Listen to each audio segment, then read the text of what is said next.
Morning and welcome back to our channel. আশা করছি সবাই ভালো আছো, আমরাও ভালো আছি। ঘড়ির কাঁটা এখন সকাল 10টা থেকে আজকের ব্লগটা শুরু করছি, দেখতে থাকো। তো রোমিও এখন এখানে শুয়ে রয়েছে জানলাতে, আর সেই সকালে উঠেছে, এখনও নামতে চাইছে না। ওকে আর একটুখানি পরে নামাবো। আর আমি এখন চলে যাচ্ছি উঠোনে, গাছের কিছু ফুল তুলে নেব। স্নান টান হয়ে গেছে, পুজো করব, ঠাকুর ঘরে যাব। আর তার আগেই যাচ্ছি উঠোন থেকে কিছু ফুল তুলে নিতে। গাছ ভর্তি তো কলকে ফুল হয়েছে, আর সাথে অপরাজিতাও আছে, একটা দুটো কোনো দিন জবা ফুল বা অ্যালামন্ডাও ফুটছে। আর এখন গাছ ভর্তি কলকে ফুলটাই বেশি করে পাওয়া যায়। তো ঠাকুর ঘরে চলে এলাম, পুজোটা সেরে নিই।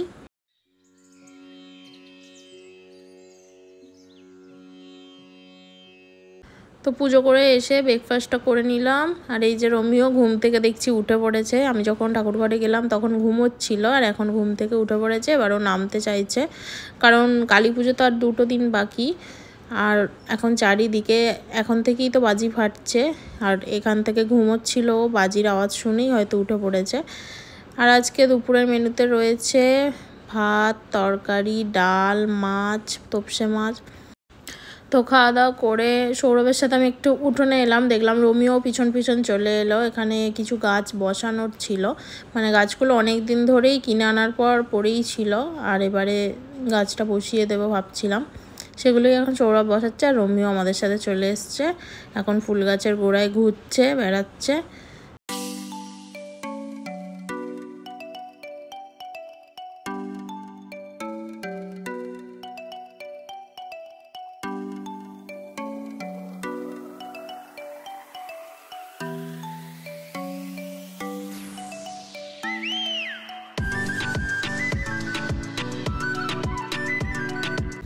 Good evening.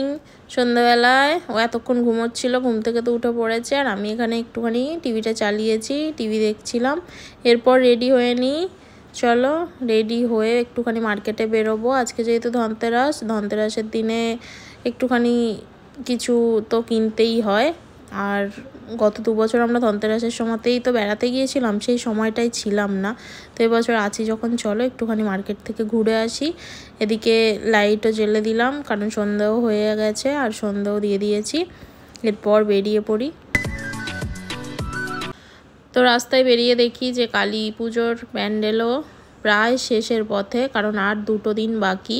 আর আমাদের গ্রামে 30 থেকে 35টা ঠাকুর হয়, ছোট বড় অনেক জায়গায় অনেক রকম প্যান্ডেল হয়। আর চারিদিকেই এই 3-4টে দিন ধরে অনুষ্ঠান চলে, খুবই মজা হয়। দুর্গাপুজোটা আমাদের গ্রামে হয় না ঠিকই, গ্রামে যেহেতু প্রতিষ্ঠিত মা আছেন, তো সেই জন্য আমাদের গ্রামে দুর্গাপুজো হয় না। কিন্তু কালী পুজো মানে এত পরিমাণেই হয়, 30-35টা ঠাকুর একটা গ্রামে, আর পাশের গ্রামেও হয়।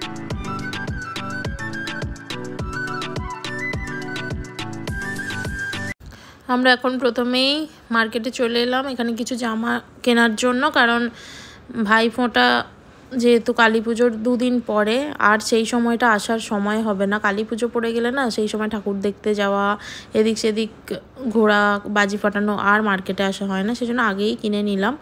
আর সাথে আজকে তো ধনতেরাস, গিয়েছিলাম দোকানে, সোনার দোকানে। এত ভিড়, কোনো ভিডিওই করতে পারিনি, প্রচুর ভিড় হয়েছে। আর এই 2টো আংটি আমি নিলাম, একটা হচ্ছে বুড় আঙুলের আর একটা কুড় আঙুলের। এই 2টো আংটি নিলাম আজকে। আর বাড়ি ফিরে এসেই একটুখানি হাতে মেহেন্দি করলাম, একাই যখন বসেছিলাম। আর রোমিও এখানে বসে রয়েছে, ওকে বলেছি যে একটু পরে বাজি ফাটাতে যাবো, আর ওকেও নিয়ে যাব।